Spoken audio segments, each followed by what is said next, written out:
What's up guys? So today, i-review natin yung Seaworks air filter na ikinabit natin kay Honda Click 125.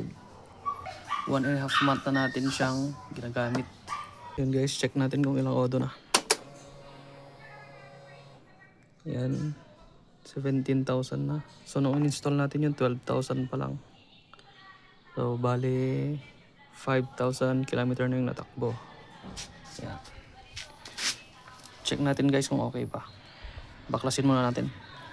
Screws lang yan, screws.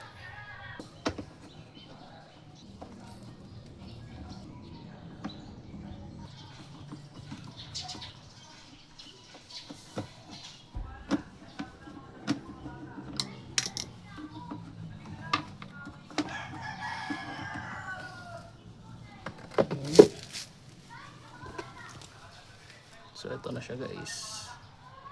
Malikabok. Ayan. Dito kasi sa amin guys, sobrang malikabok. Check natin sa loob kung may nakapasok na alikabok. Check natin.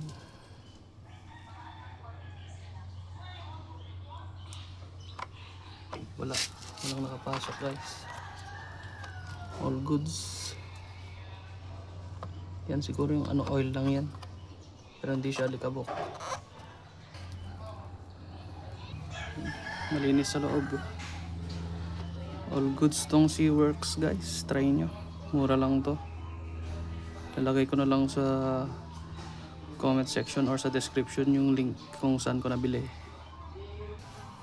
Linisan lang natin bago ibalik. So ito guys, okay ba to? Basta may kulay pa kayong nakikita, pwede pa yan.